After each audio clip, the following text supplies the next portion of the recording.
Hi guys, welcome to my blog. এই হলো Bangalore city, আমার আপনার সবার স্বপ্নের সিটি, সেই ব্যাঙ্গালোর সিটি। আমি রয়েছি এখানে অনেক বছর ধরে। তো ফাইনালি আজকের মনে হলো একটা ইলিশ মাছ খাবো, তো চলে গেলাম সেই লোকাল মার্কেটে। বাই দ্য ওয়ে, ইলিশ মাছ মানেই অ্যাকচুয়ালি খাওয়াটা মেন নয়, মেন বাঙালিদের ইমোশনাল জড়িয়ে রয়েছে সেই ইলিশ মাছ। তো ফাইনালি আমরা চলে এসেছি সেই লোকাল ফিশ মার্কেটে, আর এসেই প্রথমেই চোখে পড়লো সেই বাংলাদেশের সেই ইলিশ, পদ্মার ইলিশ। তো ফাইনালি দেখে তো মনটা ভরে গেল। আর দেখতে পাচ্ছ একদম ফ্রেশ এবং সাইজটাও পারফেক্ট। সঙ্গে সঙ্গে আমরা কিন্তু নিয়ে নিলাম, কাটিং করতে দিয়ে দিলাম দোকানদারকে। তারা কিন্তু পারফেক্ট করে কেটে পরিষ্কার করে দিচ্ছিলো জিনিসটাকে, কিন্তু ওদেরকে পিস করতে দিলাম না, কারণ বাড়িতে গিয়ে কাটিংটা হবে। সেটা তোমাদের সঙ্গে শেয়ার করব, আর তোমরা দেখতে থাকো লাস্ট অফ দি ভিডিওটা। ভালো লাগলে লাইক করে এবং সাবস্ক্রাইব করতেও কিন্তু ভুলবে না।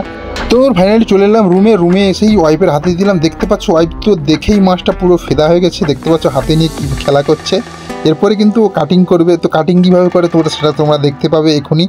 তো ইলিশ মাছ মানেই সেই বাঙালির ইমোশনাল। দেখতে পাচ্ছ আমার ছেলে কিন্তু দেখে একদম হ্যাপি খুশি, আর সঙ্গে রয়েছে প্রিয়াঙ্কাও কিন্তু হাসছে। ছেলে বলছে আমি পুরো মাছটাই আমি একা খেয়ে নেবো। তো আমি বললাম তুই যদি খেতে পারিস তাহলে তোমাকে যা মাছটা নিয়েছে দাম, ভাই দামটা আমি বলিনি কিন্তু 2200 টাকা, মানে 2200 টাকা কেজি নিয়েছে।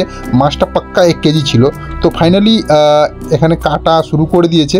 দেখতে পাচ্ছ কাটিংয়ে বুঝতে পেরেছো গায়ের রঙটা পুরো মাছের একদম টসটসে, পুরো ফ্রেশ মনে হচ্ছে না।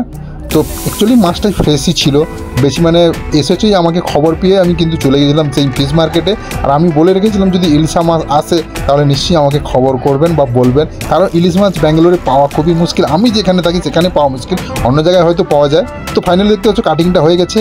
এরপরের রান্না হবে, খাওয়া দাওয়া হবে, সেটা আর আমি দেখালাম না। তো এরপরে আমরা চলে এলাম সেই পিজা পার্টি। ঠিক আছে, এখন আমরা নিয়ে চলে এসেছি সেই পিজা।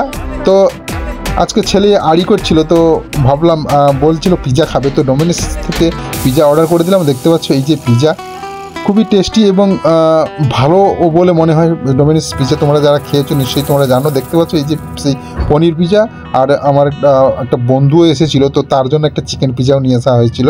তো ফাইনালি দেখতে পাচ্ছ পিজাগুলো কিন্তু দেখতে পাচ্ছ লাইন দিয়ে সাজিয়ে দিয়েছি। এরপরে এর উপরে oregano plus chilli flakes mix করতে হবে, তারপরে কিন্তু খাওয়া হবে। তো দেখতে পাচ্ছ প্যাকেটে রয়েছে সেই চিলি ফ্লেক্স আর অরিগানো। তো এটা উপর থেকে দিয়ে দেওয়ার পর আমরা কিন্তু শুরু করব আজকের সেই পার্টি।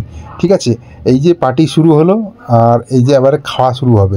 তো আমি কিন্তু আগে ট্রাই করেছি আপনার পিজাগুলো, বাট ওয়াইফ ট্রাই করেনি। তো ও খুবই এক্সাইটেড, এবং বাচ্চাটাও খায়নি এর আগে, তো ও খুবই এক্সাইটেড খাওয়ার জন্য। দেখতে পাচ্ছ প্রায় পুরো একেবারে পারফেক্ট রেডি, আর গরম গরম পিজা এসেছিলো, খুবই মানে টেস্টি ছিল, খুবই ভালো লাগছে খেতে। আমারও খুব ভালো লাগলো খেয়ে, খুবই মজা পেলাম। তো ফাইনালি দেখতে পাচ্ছ এই হচ্ছে আমাদের টিমে দেখতে পাচ্ছ আমরা খাওয়ার এই যে পিকচার শ্যুট করেছি, আমরা কিন্তু ছিলাম সবাই একসঙ্গে, কিন্তু খাওয়া দাওয়া করেছি, ঘুরেছি, সব কিছু এখানে তোমাদের সঙ্গে শেয়ার করলাম। তোমরা ভালো লাগলে কিন্তু চ্যানেলটাকে সাবস্ক্রাইব করে নেবে। দেখা হচ্ছে নেক্সট কোনো ব্লগে। Bye bye, tata.